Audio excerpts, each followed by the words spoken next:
Então, olha só, irmãos. Vamos começar nosso culto. Então, peço para os irmãos abrir a sua Bíblia no livro de Atos dos Apóstolos, capítulo 2. Atos dos Apóstolos, capítulo 2. Peço que você abra a sua Bíblia, em nome de Jesus. E vamos aí trabalhar um pouco esse tema do livro de Atos, tá? O título, o tema do que nós iremos trabalhar nas quintas-feiras é o testemunho é mundial. O testemunho é mundial. Amém? O livro de Atos é um livro muito grande. E ele tem ensinos muito peculiares e importantes para as nossas vidas. Então nós passaremos no livro de Atos pela preparação para o testemunho. Depois nós vamos falar do testemunho que foi dado em Jerusalém. Passaremos para o testemunho que é dado fora de Jerusalém. E vamos falar aí que teve um concílio em Jerusalém, tudo isso dentro do livro de Atos.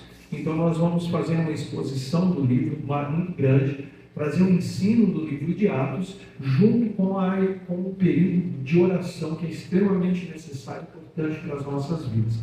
Convido a você a participar conosco novamente, em nome de Jesus. Bem, abre a tua Bíblia no livro de Atos, capítulo 2, para a gente começar isso. Olha só, uma grama de testemunho vale mais do que uma tonelada de propaganda. Uma grama de testemunho vale muito mais que uma tonelada de propaganda. Muito de hoje nós vemos uma grande propaganda. Propaganda nós vemos bastante. Porém, o testemunho da maioria que nós observamos nos dias de hoje são testemunhos que não são condizentes com o Evangelho.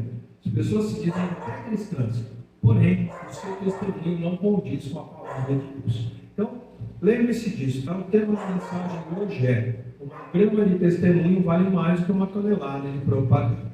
Amém? Atos 2, se você achou aí na sua Bíblia, nós iremos começar. Ele diz assim: ao cumprir-se o dia de Pentecostes, estavam todos reunidos no mesmo lugar.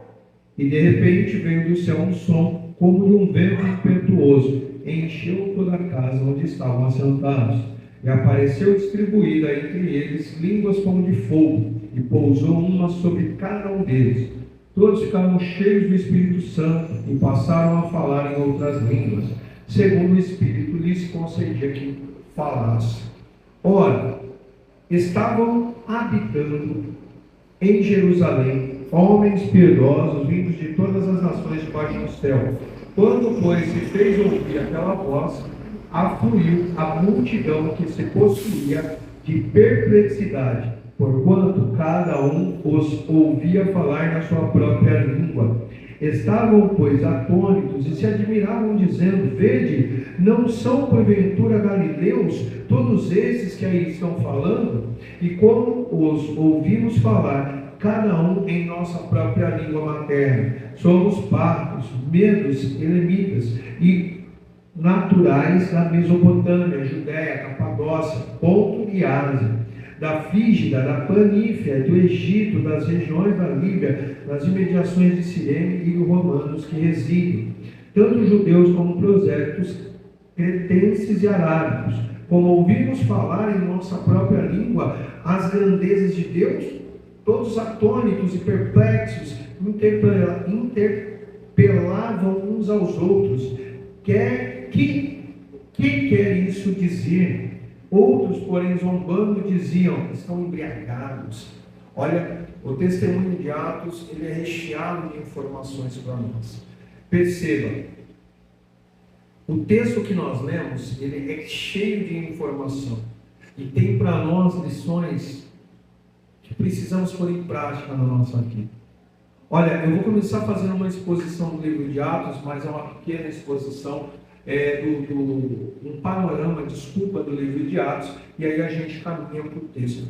Bem, então olha só, o livro de Atos, ele foi escrito por Lucas. Tá? Então o livro de Lucas e Atos, ele tem quase ali podemos dizer o mesmo propósito, um propósito informativo em primeiro lugar. Por que informativo? Porque Lucas queria informar ao excelentíssimo Teófilo. Então Lucas estava escrevendo para trazer a informação a Teófilo sobre como o evangelho se propagou em Jerusalém e Roma.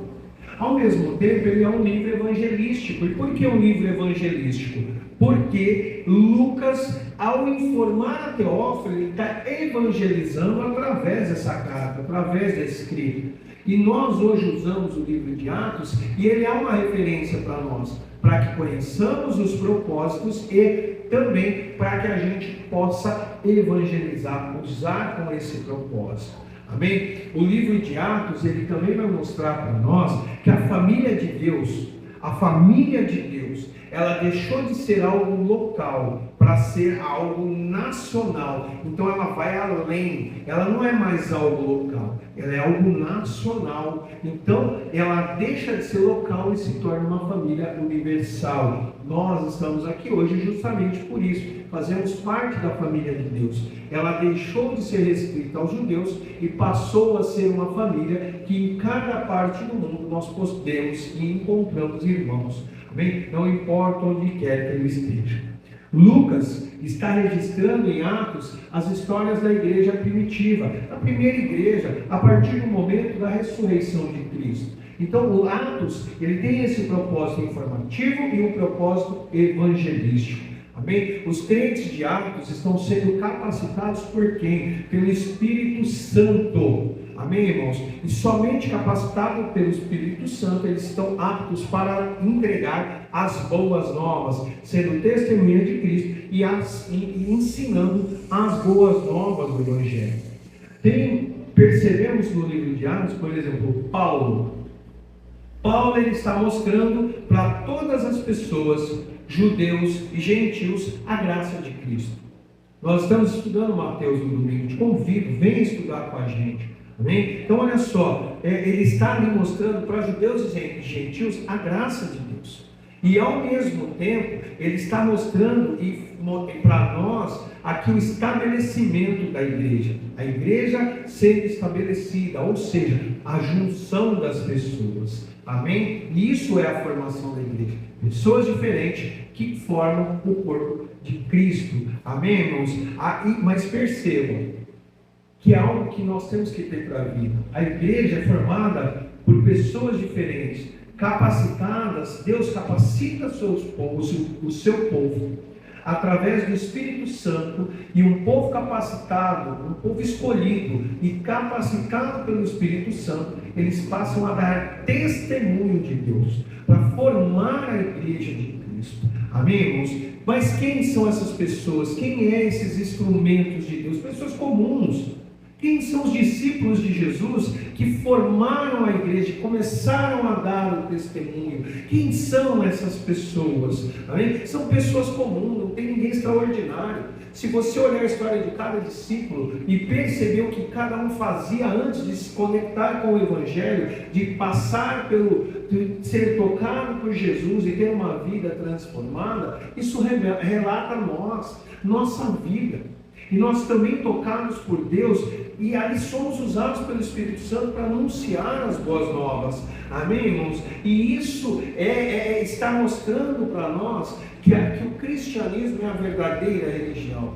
Baseado em que você fala isso, pastor? Baseado no livro sagrado, a Bíblia. Nós somos o povo do livro. Aquele que usa o livro, irmão. Nós somos o povo do livro e anunciamos o Evangelho através do livro. Amém, irmãos? Isso por quê? Porque nós percebemos que de Gênesis para cá, as promessas de Deus, elas têm sido cumpridas.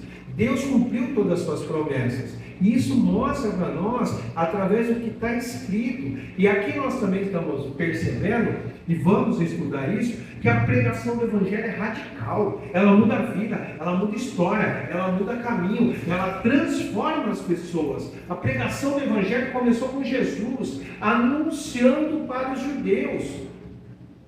Só que dos judeus, a pregação do Evangelho, ela foi passada para os gentios, ela é radical, ela vai além do que a gente consegue imaginar, e ela passou para os gentios, saiu de Jerusalém para a Judéia, saiu de Samaria para o mundo todo, e nós fomos impactados por isso. Amém, irmãos? Olha só, no centro do Evangelho de Atos, aparece um personagem principal. E esse personagem é o apóstolo Paulo.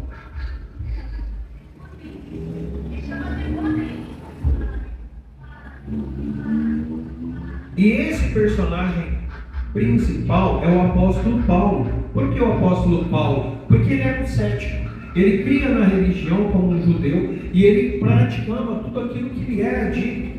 Ele não tinha o conhecimento mais amplo, mas tudo aquilo que era praticado e dito, ele fazia. Então ele era cético para as coisas do Espírito. Ele era cético para aqueles movimentos que estavam começando a acontecer. Quando que Paulo aparece pela primeira vez, e nós vamos passar por isso depois, Paulo aparece aqui pela primeira vez no apedrejamento de Estevão, quando Estevão começou a ser apedrejado. Estevão foi apedrejado, e Paulo estava do lado, e Paulo viu todo esse apedrejamento, e ali de alguma forma Paulo apoia aquela situação. Só que depois dessa situação, irmão, Paulo ele vem ser o maior advogado do cristianismo. O apóstolo Paulo se tornou o maior advogado do cristianismo, até a sua aparição final. Aonde Paulo apareceu? A aparição final de Paulo em Roma, lá na prisão. Paulo estava preso, mas mesmo dentro da prisão, Paulo anunciava as boas novas para os gentios, para os romanos, para os filhos de rei e para os filhos de Israel. Olha como Paulo, irmão, quem era cético, quem não conseguia crer no Jesus, e foi impactado de uma forma tão grande pelo Espírito Santo, que começou a defender a fé. Ele se tornou o maior advogado do cristianismo, e nós só podemos nos tornar os maiores advogados a partir dos momentos que nós tivermos conhecimento. Por isso que aqui na Convencional do Redentor nós insistimos muito no conhecimento. Pessoas que não leem a Bíblia, não estudam, se vendem barato para qualquer falso profeta. Pessoas que não têm conhecimento, irmão, elas compram qualquer coisa. Mas como diz a palavra, como diz um velho ditado, um novo velho ditado, que o falso profeta é o castigo de Deus para o falso crente. E aqui nós vamos falar do testemunho. E esse testemunho é muito importante. Amém, irmãos? É isso. Amém? E olha como Paulo fazia sua estratégia missionária. Paulo ia pregar numa localidade, anunciava o evangelho para uma família, e essa família se tornava uma família multiplicadora. Ela multiplicava o evangelho, e o evangelho passou a crescer numa proporção que nós não vemos hoje, numa proporção de mudança de vida a qual nós não enxergamos hoje. Amém? Mas olha como o evangelho começa a crescer. Paulo, cheio do Espírito Santo, prega o evangelho, e as pessoas são transformadas, cheias do Espírito Santo, transformam vidas. As vidas transformadas transformam vidas. Amém? E isso fica muito claro para nós. Por isso que eu disse no começo, eu vou repetir, o livro de Atos mostra para nós que a família de Deus, ela deixou de ser local, só judia, e se tornou uma família global. Se tornou uma família universal, a qual nós fazemos parte, estamos incluídos hoje. Amém? Esse aqui é só um panoraminha do livro de Atos, para a gente ter uma noção do que está lá. Amém? E agora nós vamos entrar realmente no nosso estudo. Amém? Percebam, nós começamos a estudar aqui agora o capítulo 2. Amém? Mas, no capítulo 2, uma coisa tem ficado claro para nós, do que ocorreu em Atos aqui, diferentemente do que aconteceu em Babel. E é isso mesmo, Babel, Gênesis 11, do 1 ao 9, vai falar que naquele momento as pessoas decidiram construir uma torre que tocasse o céu. Eles passaram betume, ou seja, impermeabilizaram para que a água não pudesse entrar, porque eles estavam prevendo um novo dilúvio. Mas não vai ter um novo dilúvio, nós vamos construir essa torre, e a torre vai simbolizar o quê? Simbolizar a nossa união. Nós não vamos se separar, nós vamos ficar aqui, e nada e nem ninguém nos tira desse lugar.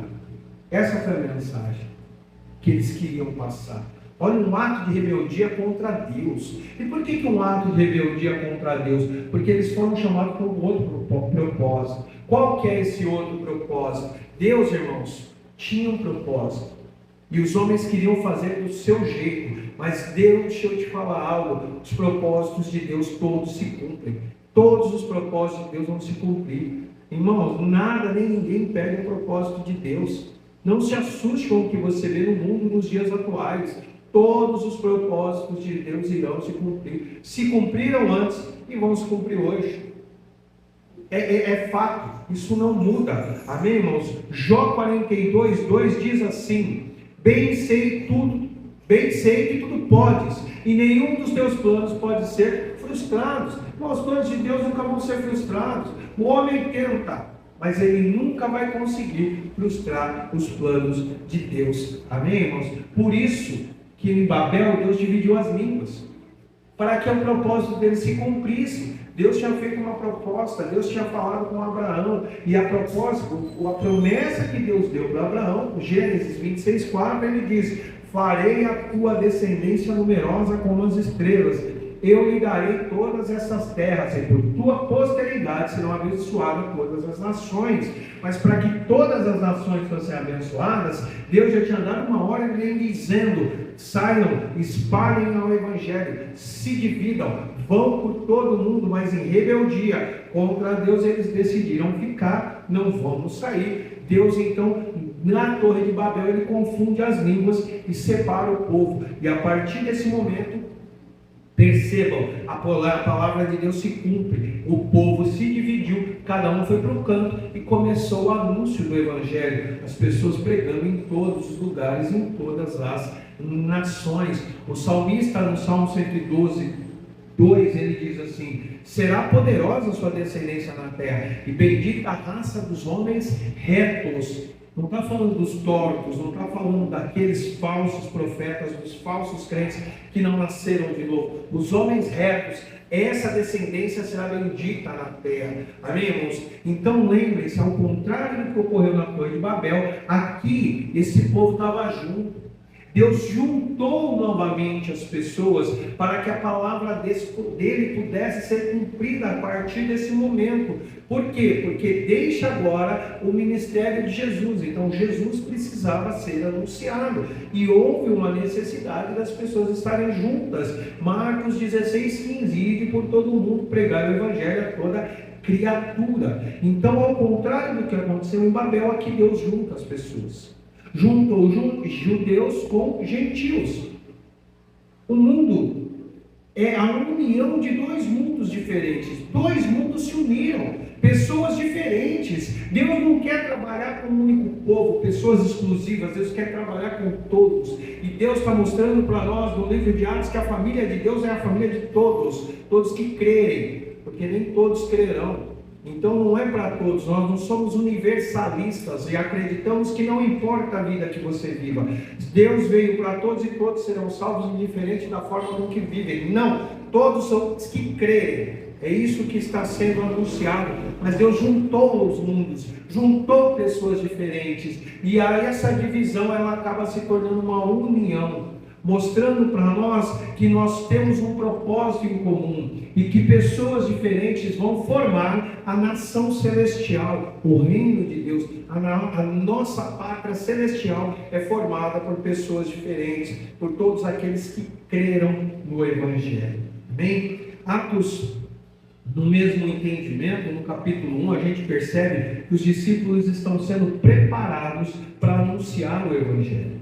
Eles estão passando por um processo de preparo para poder sim, depois de estarem prontos, anunciar o Evangelho. Os eventos que nós vemos no livro de Atos falando sobre o Pentecostes, eles estão marcando. Aqui, o Pentecostes vai ser uma marcação de um início formal da igreja. A igreja, a instituição, não parede, templo, pessoas. A igreja de Cristo é formada por paredes, mas formada por pessoas. E a união dessas pessoas diferentes formam o corpo de Cristo. Percebam que além de juntar pessoas diferentes, houve eventos naturais, o vento impetuoso, ou seja, um vento muito forte, as línguas como de fogo, mas não eram de fogo, tem um propósito, eu falo já, as línguas como de fogo, as pessoas sendo cheias do Espírito Santo, e o Espírito Santo capacitando as pessoas a falarem do Evangelho. Leia Joel 2, do 28 ao 32, que a gente já vê as promessas de Deus no livro de Joel, amém? Então ali nós vamos falar da festa do Pentecostes,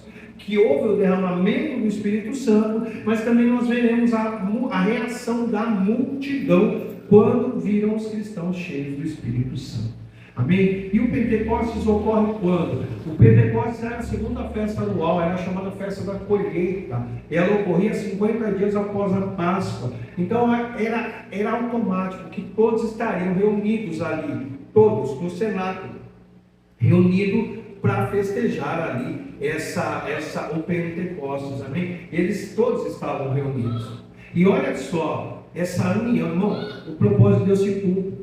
Não podia ser antes nem depois. O propósito de Deus seria cumprido no momento exato, no momento que todos estariam unidos para poder anunciar o Evangelho. E aí você percebe que no versículo 2 ele vai falar: de repente veio do céu um vento, um som, né? João 3,8 vai falar: o vento sopra aonde quer e ouve a sua voz, mas não sabe de onde vem nem para onde vai. Assim é todo aquele que é nascido do Espírito. O Espírito de Deus, o sopro do Espírito Santo de Deus, ele vem de onde ele quer.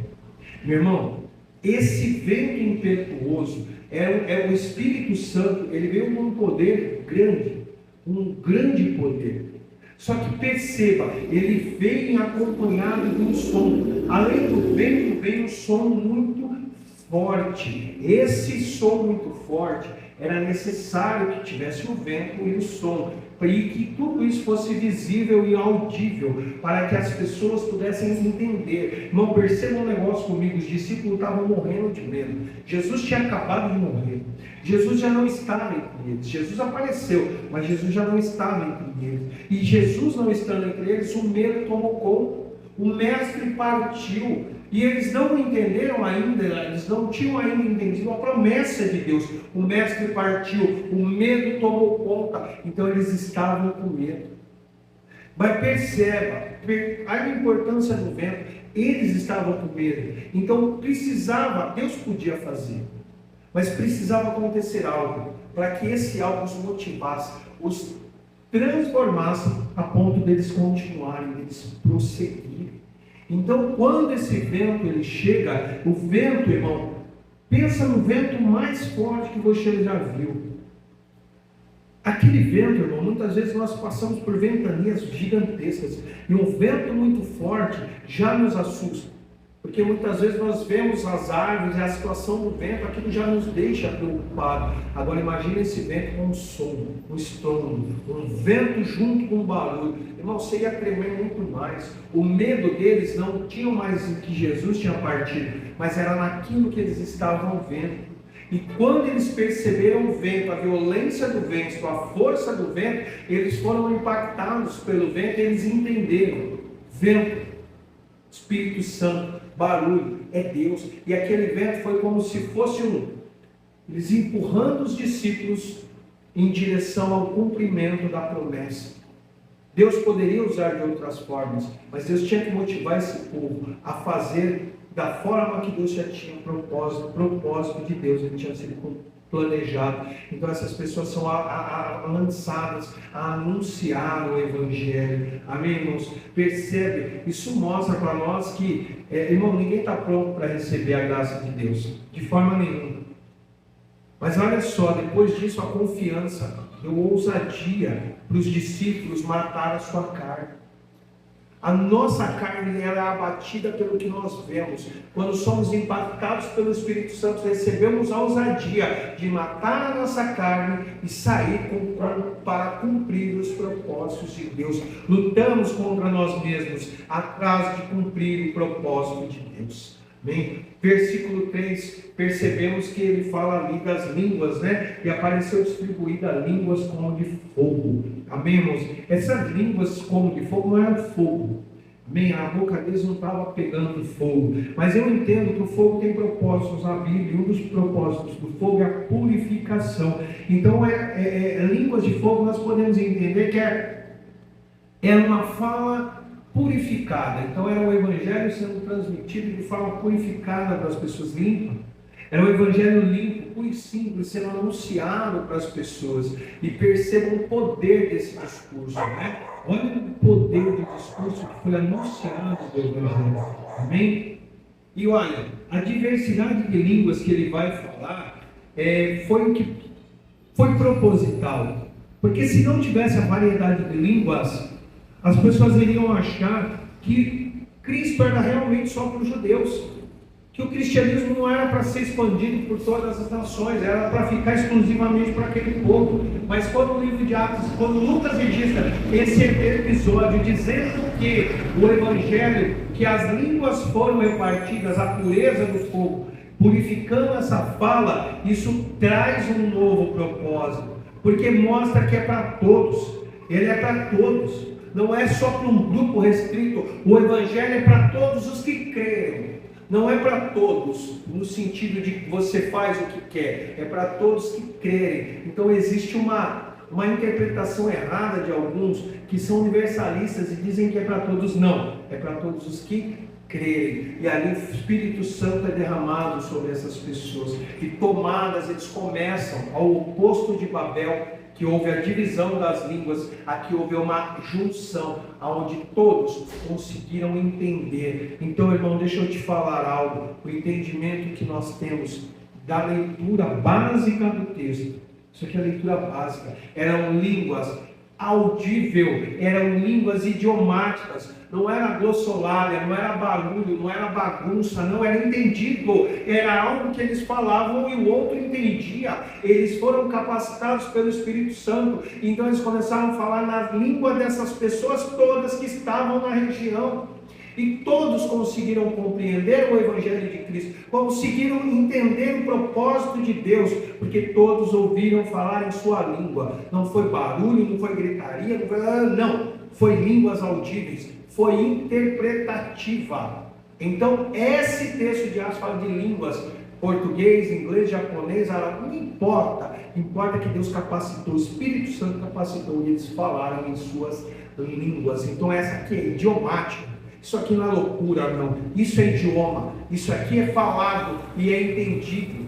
Amém? Hoje, nós temos ali, é claro, né, os cursos. Prepare-se, né, seja capacitado pelo Espírito Santo e anuncie o Evangelho onde quer que você vá. Amém, irmão? É ao contrário de Babel. Porque Babel foi o resultado da rebeldia com Deus. O Pentecostes é resultado, é fruto de oração e perseverança. Irmão, não importa a situação do mundo, seja cristão, ore e persevere. Não importa a situação de família, não importa. Não é que não importa. O que para o crente o mais importante é a oração.